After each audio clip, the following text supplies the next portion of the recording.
Bienvenidas y bienvenidos, ¿cómo están? A una nueva charla de todos los lunes de nuestro espacio, de nuestro centro llamado La Llave Psi.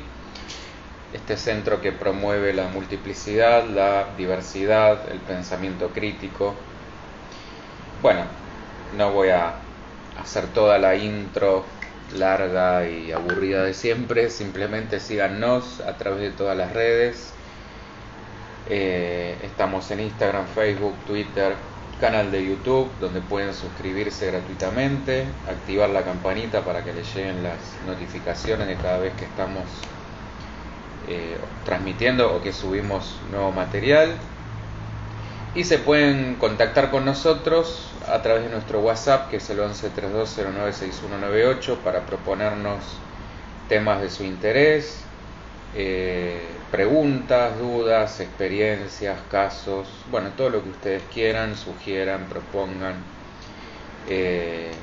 Tanto ese canal como el mail layavepsi@gmail.com, o la página, que hoy o por ahora mejor no decirla porque está en vías de reconstrucción, pero ya va a volver a estar activa, que es layavepsi.com. Mi nombre es Alejandro Divagno, soy consultor psicológico, licenciado en psicología, escritor de una novela llamada Ecos de un viaje de amor en el tiempo, que también a quien le interese la puede encontrar por cualquiera de estos canales. Hola Eva, hola Maros, solo pasé a saludar, estoy en el subte, bueno, bien, no hay problema.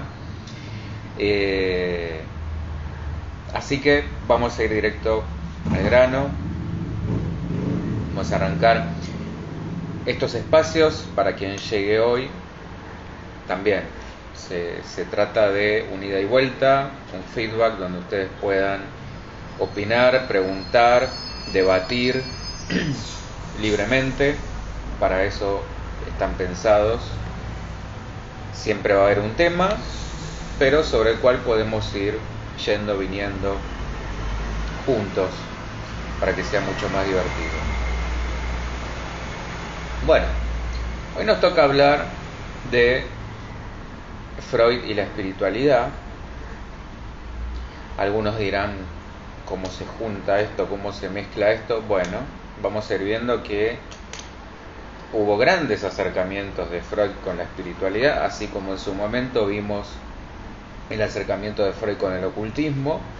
También lo tuvo, también coqueteó con la espiritualidad, mucho más de lo que algunos suponen. Así que vamos a desandar las conceptualizaciones más significativas en la obra psicoanalítica de Freud sobre este tema, sobre la espiritualidad, el alma, el espíritu, que están en relación y se van a ir atravesando, como vamos a ir viendo, con la filosofía, a través de Platón, Aristóteles, Cicerón, Descartes, Nietzsche, entre otros, con escritores, con poetas, con artistas. Hola Carlita, ¿cómo va? Infaltable el corazoncito violeta. Y que además la construcción teórica del aparato anímico y psíquico freudiano se formó con el término anímico de alma y psíquico de la psique griega. De hecho, psique justamente es alma, por eso originalmente la psicología era el estudio del alma. Cuando nosotros hablamos de particularmente cuál es nuestra visión, es justamente como lo promovemos en varios de los cursos, de las formaciones, es volver a esa psicología originaria o tratar de integrar aquella con esta más moderna, más contemporánea. Bueno, vamos a ir viendo que esto del alma está en relación con las diferentes instancias de las dos teorías del aparato psíquico, o anímico, esto es, el inconsciente, el preconsciente y la conciencia, o el yo, el ello y el superyo. Incluso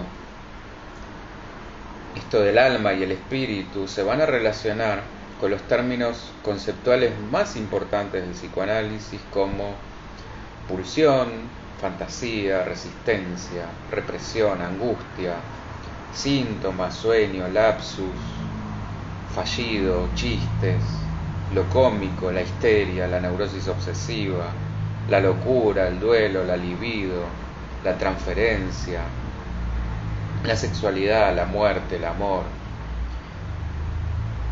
Finalmente, vamos a ir viendo cómo el psicoanálisis, Freud lo proponía como una cura del alma o como una ciencia del espíritu, y el psicoanalista como un médico del alma. Bueno, nos vamos a ir metiendo punto por punto en cada una de estas cuestiones. Insisto, dudas, preguntas, opiniones, lo que ustedes quieran, no tengan drama en ir dejando los comentarios. Lo que me olvidé al comienzo, que también los viernes a las 17 estamos en la radio, vía internet, a través de Punto Cero, así que también nos pueden seguir por ese medio. Estamos hablando de pasión en la radio. En la obra Moisés y la religión monoteísta, esto es una obra de 1938 de Freud, él se propuso hacer como una suerte de historia de la espiritualidad.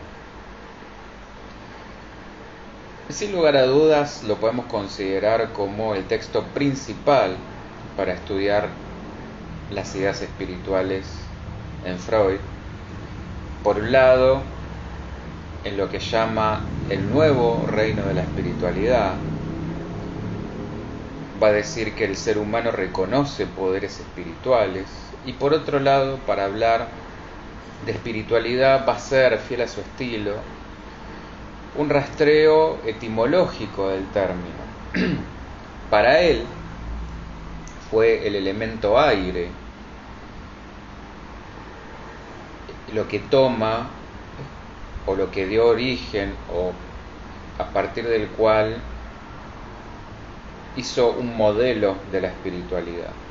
No nos olvidemos que antes de que surgieran las grandes religiones, había un naturalismo precristiano donde se buscaba una materia primordial, una suerte de sustancia unificadora que contuviera a todos los elementos, aire, tierra, fuego y agua. Además, Freud va a decir que el alma es el principio espiritual del ser humano. Con esto inauguraba este nuevo reino de la espiritualidad, en el que las representaciones, los recuerdos y los procesos de razonamiento se volvían decisivos por oposición a lo que podríamos llamar la actividad psíquica inferior, más ligada o más vinculada a los sentidos, a lo sensorial. Hola Gabriela, ¿cómo te va? Bienvenida. Y que este proceso lo relaciona al mismo tiempo con un retorno de la madre al padre. ¿Qué quiere decir esto? Si tomamos simbólicamente a la madre como lo que decía recién, lo más ligado a los sentidos, y al padre como la razón, esto sería como arquetípicamente, entendiendo estos simbolismos de lo masculino más vinculado a lo racional y lo femenino más vinculado a lo emocional, pero que aparte, apalancándose en esto de que la razón siempre había sido el medio de los grandes filósofos para alcanzar la verdad. Entonces, habla así de un triunfo de la espiritualidad sobre la sensualidad. Para justificar esta elección que Freud hace por el elemento aire, se va a sostener en que el espíritu toma prestado su nombre del soplo del viento. Pensemos que animus en latín, que esto es espíritu, en hebreo ruach, que quiere decir soplo. Esto significaba el descubrimiento del alma como el principio espiritual en el individuo. Entonces Freud va a definir nuestra espiritualidad comparándola con la griega.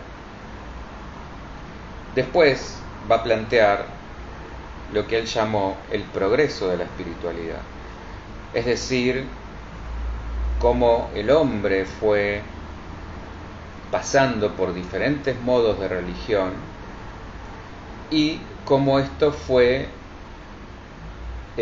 afectando en su subjetividad. La armonía alcanzada entre el cuerpo y el espíritu en los griegos no sucedió de la misma manera con los judíos, pero él va a rescatar que al menos de esa separación el pueblo judío se quedó con lo más valioso, haciendo hincapié en que todos los progresos en la espiritualidad van a implicar, y esto es muy muy interesante, van a implicar un acrecentamiento del sentimiento de sí. Así lo nombra, así lo llama.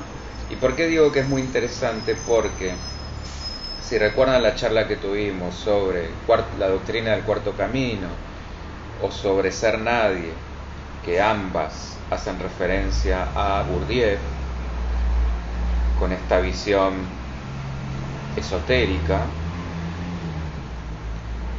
él también hablaba de un sentimiento de sí, y Freud va a sumar a esto que la cohesión del pueblo judío a partir de las escrituras y la espiritualidad permitieron de alguna manera también reducir o limitar la violencia. Ahora, este progreso de la espiritualidad al que se refiere Freud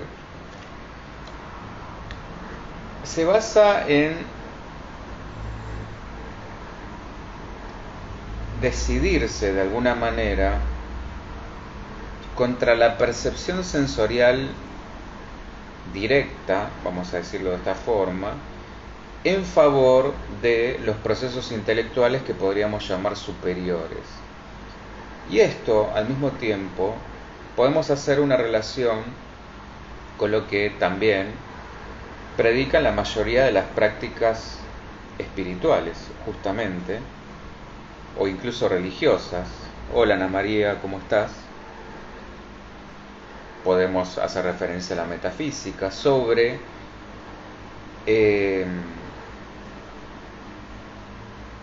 entender o educar a lo que podríamos llamar los cuerpos inferiores para que sean regidos o motivados por los superiores. Acá también incluso podemos hacer referencia a la alegoría de el carro de Platón.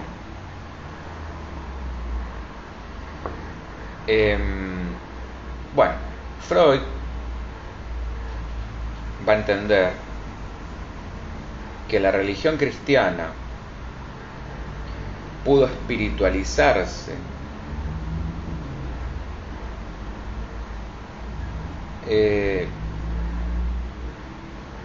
o mejor dicho, no pudo espiritualizarse como sí lo había logrado el judaísmo,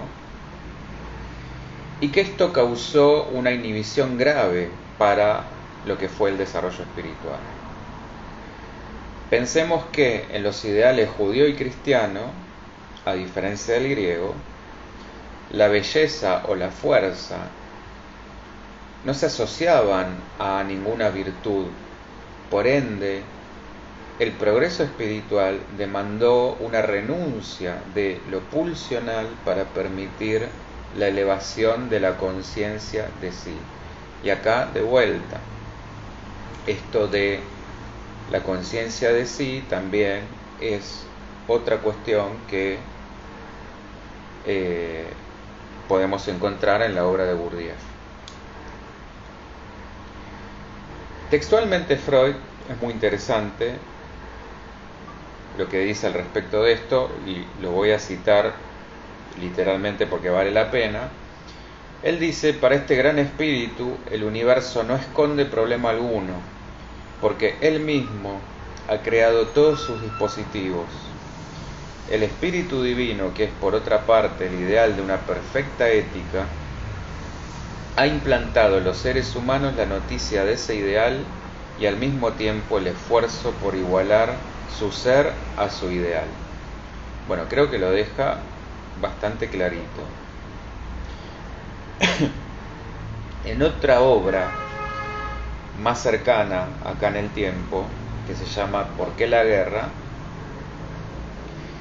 dialogan Freud y Einstein hablando sobre la idea de proceso cultural, y vuelve acá con la idea de la renuncia de lo pulsional.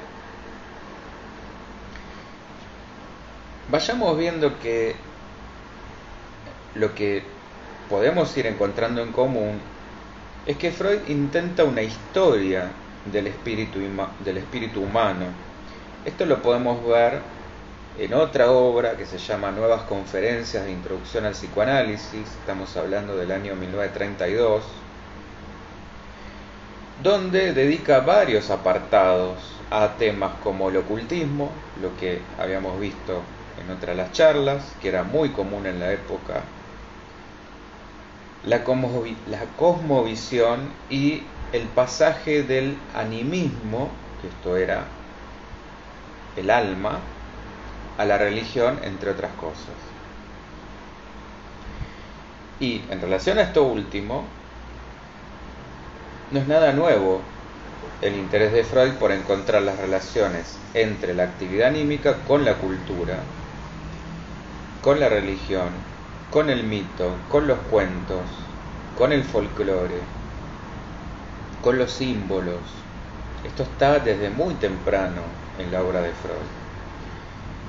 El estudio que la teoría psicoanalítica hizo de las neurosis, por ejemplo, entendidas como distintas formas de nerviosidad que van a estar condicionadas por lo anímico, y encontrar el nexo de estas alteraciones con las pulsiones, con la cultura, con los sueños, con el deseo, además de las historias y los cuentos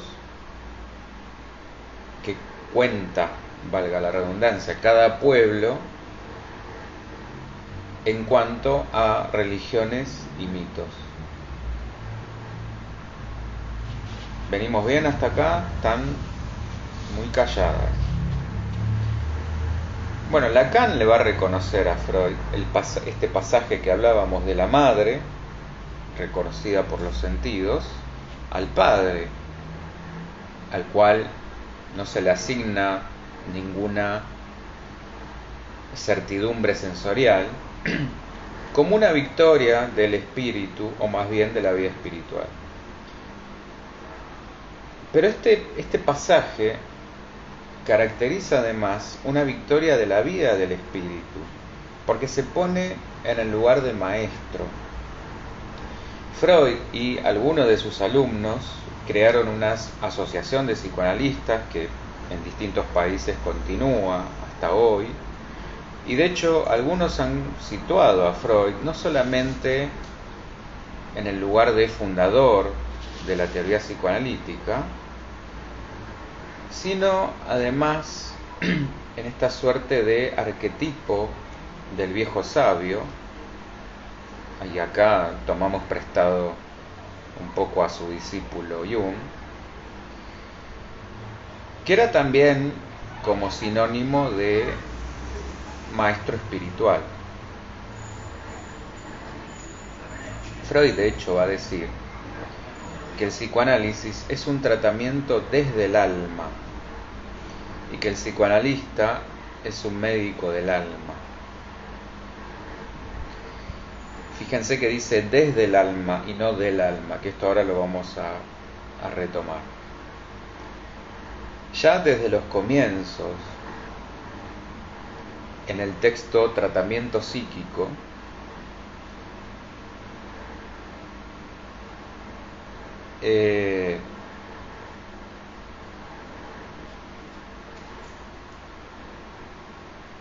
entiende esto, que lo que él llamó tratamiento psíquico es igual, o lo pone en la misma categoría a tratamiento del alma. Y con esto está marcando una posición teórica que va a mantener hasta el final de su vida. Y para no dejar lugar a ninguna duda, explica que podríamos creer que con tratamiento del alma se estaría refiriendo al tratamiento de los fenómenos patológicos de lo que sucede en la vida anímica, pero no. Está hablando tanto de perturbaciones anímicas como corporales que van a influir sobre lo anímico. Y cómo la palabra va a ir siendo el principal instrumento en ese tratamiento del alma. En particular sobre este punto también va a ser una distinción significativa, aclarando que para los escépticos, ¿cómo una palabra puede provocar tanto efecto? Bueno, sobre esto va a decir que el tratamiento no apunta a lo patológico del alma, sino que se hace desde el alma, esto que decía hace un ratito, de alma a alma, que es lo que se da en el fenómeno de la transferencia bien entendida. En uno de sus primeros trabajos, que se llama Estudios sobre la histeria, va a usar el término sistema nervioso, manteniendo todavía así una relación con la neurología, que era el campo, ¿se acuerdan?, de los orígenes freudianos. Después esto lo va a cambiar por vida anímica. O sea, que empieza irse alejando de las ciencias naturales, de la biología, para empezar a coquetear con ideas sobre el alma y la espiritualidad. Volviendo a esta obra de las conferencias de introducción al psicoanálisis, va a decir que su trabajo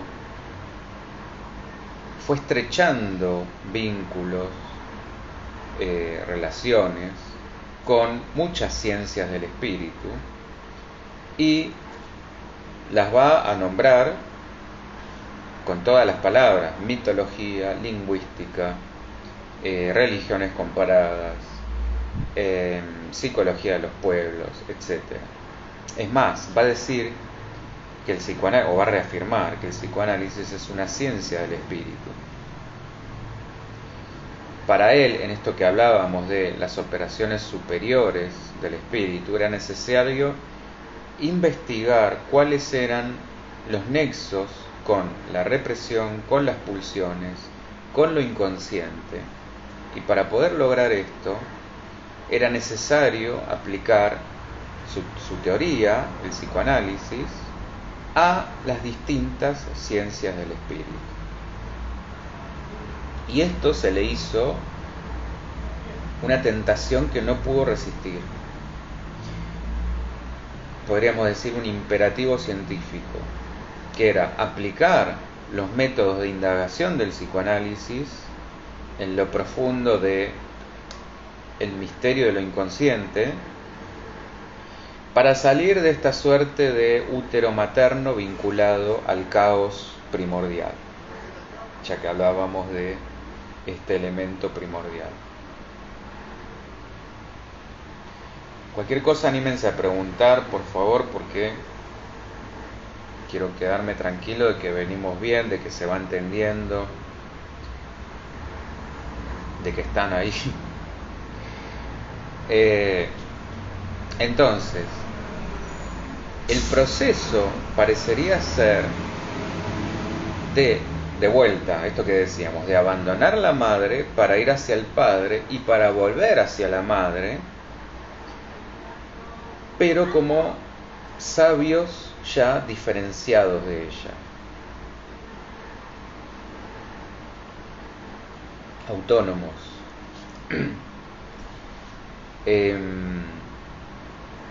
Varias veces va a decir que el objetivo del psicoanálisis va a ser descubrir lo inconsciente en la vida del alma, y que el psicoanálisis sea la ciencia de lo inconsciente en el alma. Con esto también se apartaba de la psicopatología, que hasta ese entonces el psicoanálisis era degradado o visto como un anexo, como un auxiliar de la psiquiatría,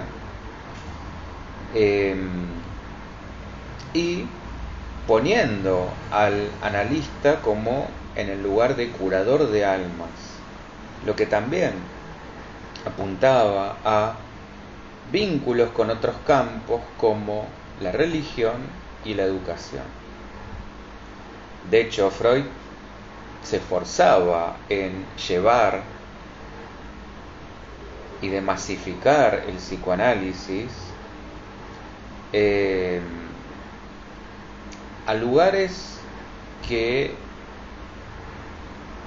no fueran necesariamente médicos.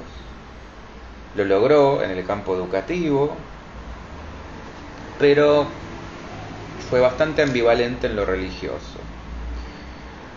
En este apartado también es muy interesante porque a lo largo de los años mantuvo un intercambio de cartas con un pastor protestante, y podemos encontrar, de hecho, más allá de que en este intercambio hubo un ida y vuelta donde cada uno defendía su postura, pero si hacemos un análisis de lo que dice, por ejemplo, la religión cristiana y lo que encontramos en la teoría psicoanalítica, creo que nos sorprenderían más puntos en común que diferencias.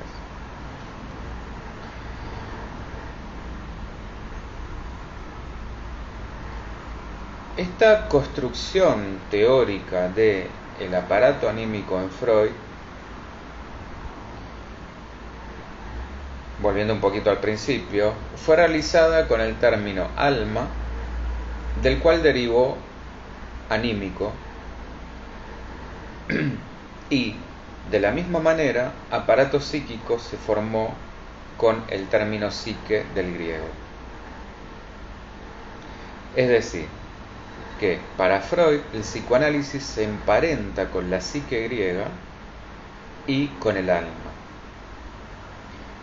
Entonces, durante todo el recorrido de la creación de la teoría psicoanalítica, Freud va a ir haciendo preguntas respecto de si el alma y el espíritu corresponden a las nociones de conciencia, preconsciente e inconsciente. También, en la segunda teoría del aparato anímico, va a relacionar el alma con las instancias del yo, el ello y el superyo. En la interpretación de los sueños, esto es una obra de 1900, se va a preguntar si el alma es igual a la conciencia, y va a decir, a partir de su teoría del sueño, que el alma es más amplia que la conciencia. En esta misma obra va a teorizar que lo inconsciente ocurre en dos sistemas, el inconsciente y el preconsciente, o sea, ambos formando todo lo que entendemos como inconsciente. Y entiende que eso mismo va a suceder en el alma.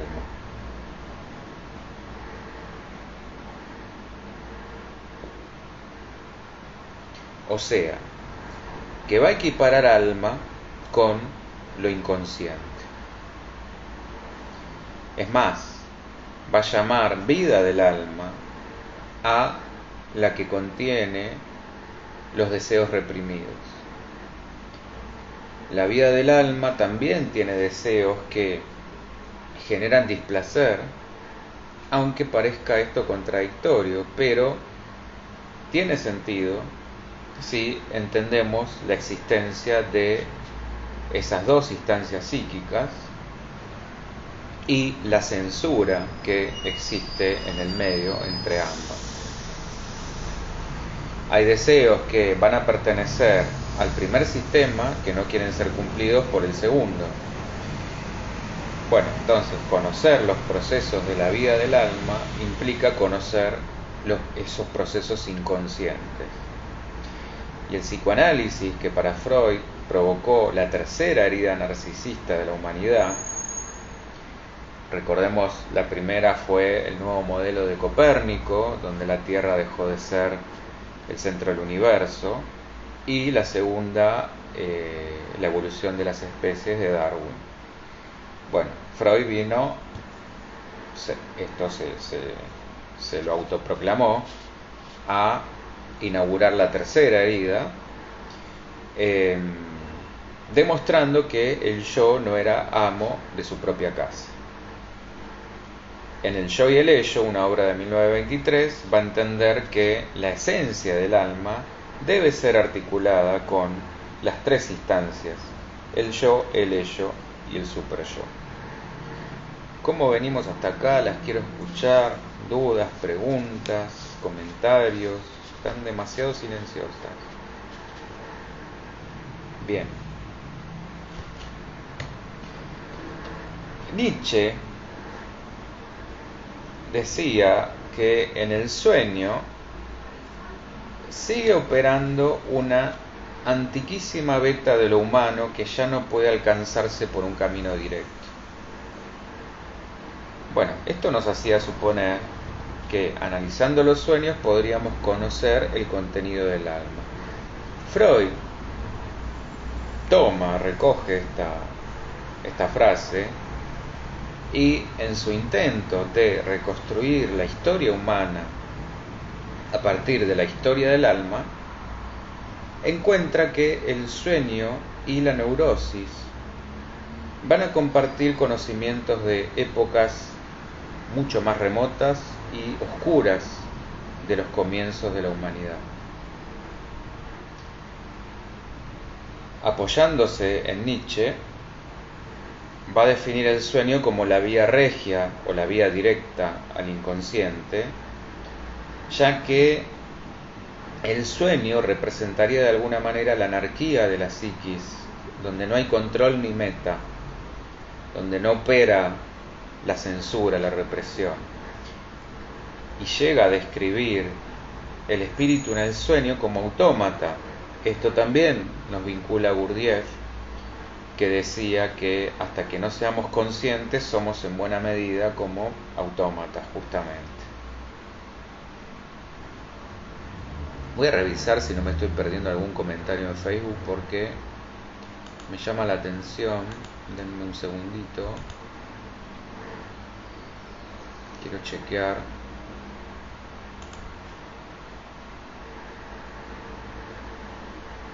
Si me están llegando bien.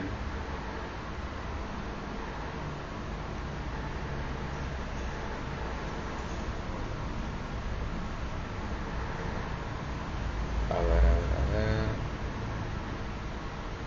Sí, bueno, nada. Bueno. Hola Estela, ¿cómo va? Incluso Freud va a ubicar o a situar la formación. Miriam, recién entro y no encuentro el hilo de la conversación. Estamos hablando de Freud y su relación con la espiritualidad, Miriam.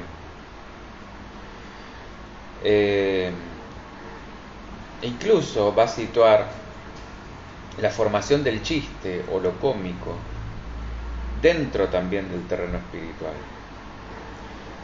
ya que lo inconsciente reprimido en el alma puede dar lugar a placer, que es lo que genera el chiste,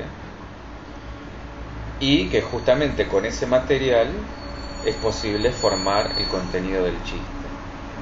Ni hablar de los síntomas que va a ubicar como enfermedades del espíritu y no de la mente. En distintos casos va a describir una oposición entre,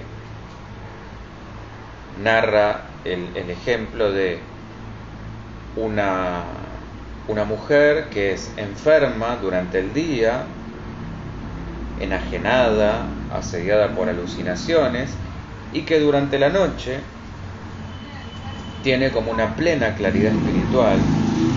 Y acá con espiritual se está refiriendo fundamentalmente a alguien que tiene espíritu, que tiene agudeza, que depende de su genio. O que también fue encontrando en muchas configuraciones de delirios, sobre todo delirios obsesivos, como las ratas no representaban algo repulsivo, sino que estaban más relacionadas con los hijos. De hecho, en muchas obras literarias, las ratas tampoco aparecen como algo asqueroso, sino como algo ominoso. Sin ir más lejos, recordemos el flautista de Hamelin, por ejemplo, y donde se las usa para, de alguna manera, figurar el alma de los muertos. Bueno, volviendo a esta idea de que para Freud el aliento es sinónimo de espíritu, para esto se apoya en la etimología de la palabra, porque el espíritu es la vida exhalada por la boca. En su idioma, de hecho, aliento equivale a espíritu, entonces ese aliento podría ser obra del Espíritu Santo, como también obra de un espíritu maligno, cuando, por ejemplo, hubiera actuado la represión y esto no nos deja respirar, o cuando nos ahogamos, o cuando respiramos con dificultad. Ahora, cuando Freud habla de perturbaciones del alma y no de perturbaciones de la mente, con esto lo que quiso hacer fue que el psicoanálisis no quedara en manos de la neurología ni de la psiquiatría. La pulsión en Freud es un concepto que queda justamente en una frontera entre lo anímico y lo somático. Él va a decir que es un representante psíquico de los estímulos que provienen del interior del cuerpo y van a alcanzar el alma. O sea que fíjense que ese estímulo no viene de afuera, sino del propio organismo. Y como la conciencia no logra acceder, la exploración de estas alteraciones del alma sigue siendo para Freud el único camino. Va a llamar a esa vida del alma libido, donde se va a sentar la pulsión sexual, entendida también como fuerza creativa, y también va a hablar de una pulsión de perfeccionamiento, que la podemos relacionar con la sublimación ética y con el rendimiento espiritual. Indudablemente, para Freud, alma y pulsión están íntimamente relacionadas, así como el alma con la actividad consciente e inconsciente. De hecho, sobre esto Freud va a decir que tratar de encontrar científicamente, hoy esto está, por ejemplo, muy en boga con el tema de las neurociencias, tratar de encontrar la actividad del alma como un rastro, un registro del alma en el cerebro está destinado a fracasar, y que la meta final del alma es impedir el displacer. También va a ubicar la fantasía como otra de las actividades del alma, y que a su vez tiene otros intereses además de las pulsiones sexuales. Fíjense, esto es un tremendo guiño a lo que posteriormente continuó Jung,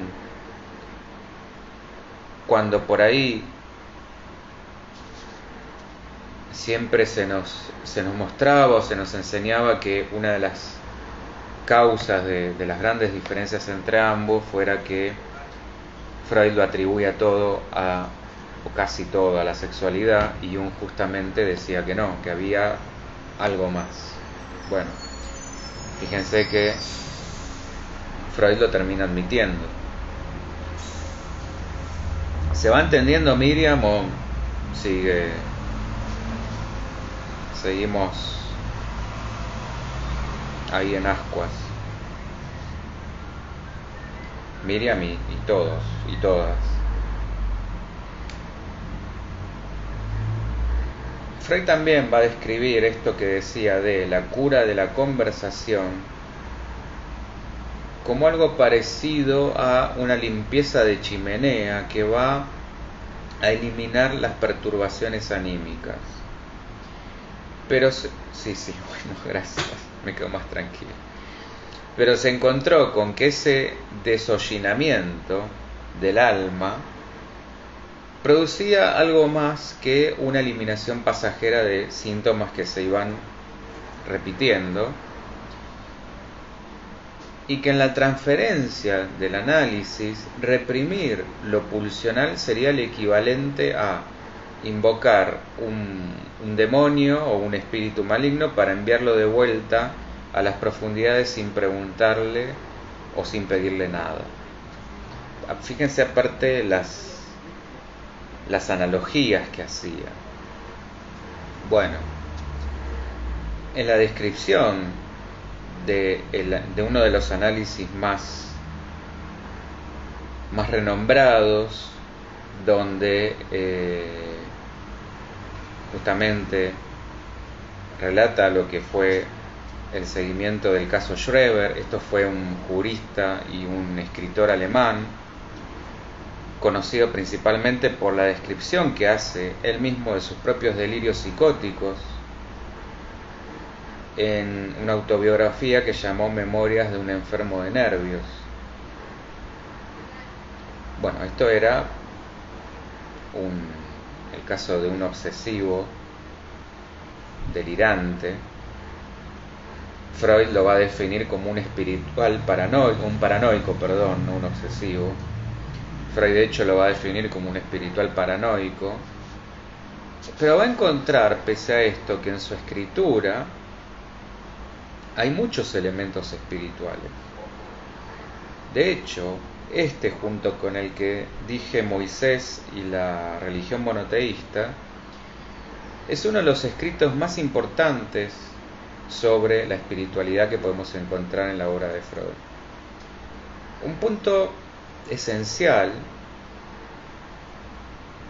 hola Mary, un punto esencial es que el papel redentor es el núcleo de toda paranoia religiosa. Schreber llega a decir que Dios es puro nervios, que son infinitos y se llaman rayos cuando tienen la capacidad para transponerse en todas las cosas posibles del universo. O sea, fíjense las cosas que decía este hombre. Y que cuando Dios crea algo, se despoja de una parte de sí mismo. Cuando un hombre fallece, su alma tiene que ser purificada para integrarse a Dios. Como vemos, toma muchas cuestiones de distintos campos y estos se mezclan con lo delirante. O sea que hay que hacer como un trabajo de desmenuzamiento. Y continúa que, suponiendo que por la extirpación de sus genitales, el mundo se iba a poblar de hombres nuevos de espíritu. Esto tiene un sentido en lo que está diciendo, porque este hombre no podía tener hijos o tenía mucho deseo de tener hijos, y de esta manera intentaba remediarlo. Ahora, Freud acá se encontró con todo un sistema teológico y explicativo del alma y su relación con la muerte.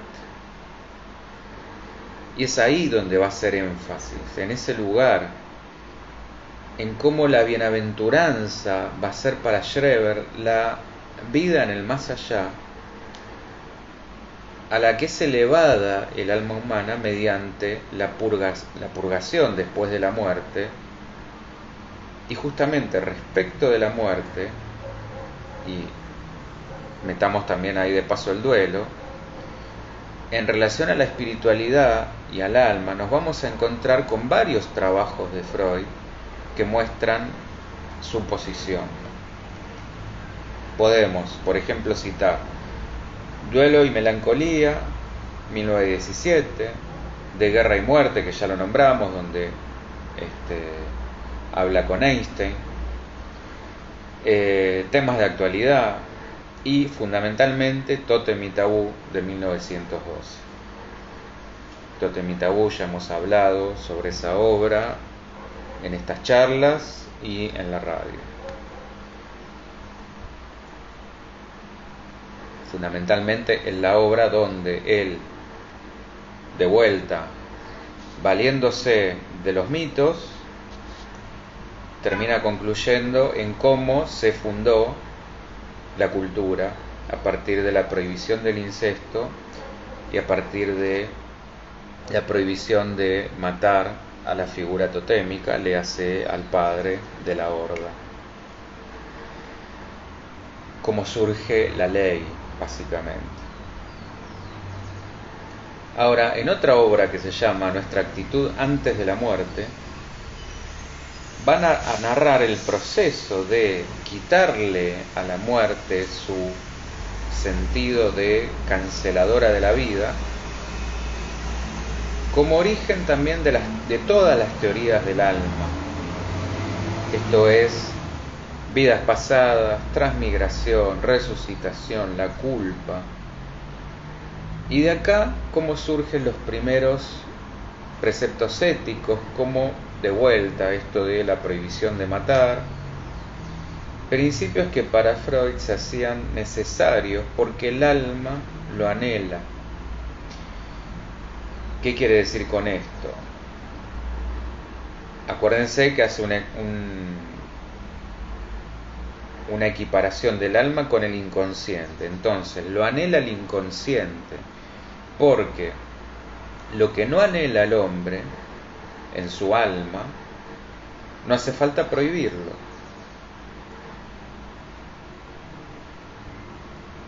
Esto creo que es lo fundamental.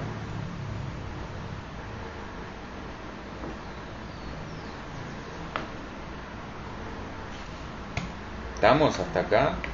¿Dudas, preguntas, comentarios?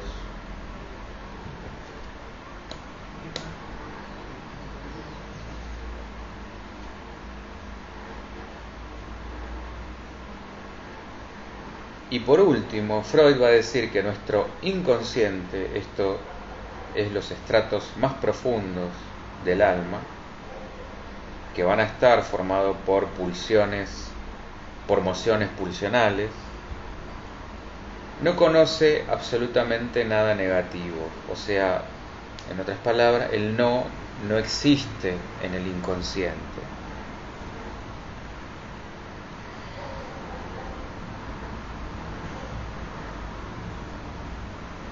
Por eso, justamente, la necesidad de la prohibición. Y pensemos que Tótem y Tabú es anterior a esta obra que yo citaba de Moisés y la religión monoteísta, donde Freud ya adelantaba esta concepción espiritual, haciendo en el total de su obra un recorrido por el sentimiento religioso del hombre, por el miedo a la muerte y una construcción sobre el lugar del alma. Y para esto va a descubrir la dimensión del mito, porque esto es todo lo que atraviesa su obra. Así es como construye Tótem y Tabú, así es como llega a eh, a la concepción del Edipo, de la castración, todas sus ideas más importantes rodeadas por el mito, tanto antiguos como especialmente los griegos, para buscar la correspondencia con el alma. Entonces el mito va a ser para Freud el lenguaje del alma. Esto después también lo va a tomar Jung. Freud estaba interesado en rastrear esos orígenes totémicos y el animismo, porque creía que ahí iba a encontrar la construcción estructural de la psiquis. Aparte, creía que la concepción sobre las almas era obra de la angustia ante la muerte, que es justamente el gran tema, la gran pregunta, el gran misterio, a donde nos lleva el trabajo con el inconsciente. Volvemos a esta idea de lo que hablábamos del retorno a la madre, que es, en otras palabras, entender este retorno a ese insondable caos del que poco o nada sabemos. ¿Estamos? Más o menos se entiende, preguntas, dudas, quiero escucharlas.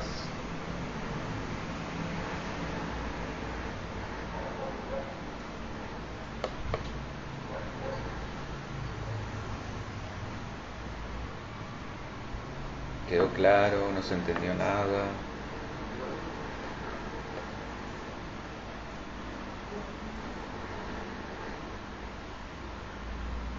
Bueno, cualquier cosa, saben que pueden dejar los comentarios, así los puedo retomar en otro momento.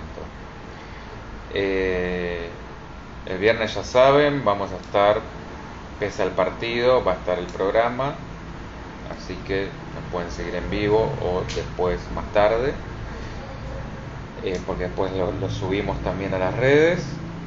Y el lunes que viene, también a las 19, estamos con siempre este espacio de las charlas.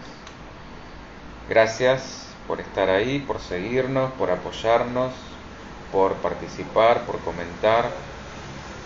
Suscríbanse también al canal de YouTube, siempre lo pido, para que pueda crecer. Y bueno, nos estamos volviendo a encontrar tanto el viernes como el próximo lunes. ¿Estamos? Muchísimas gracias y nos volvemos a ver. Chau, chau.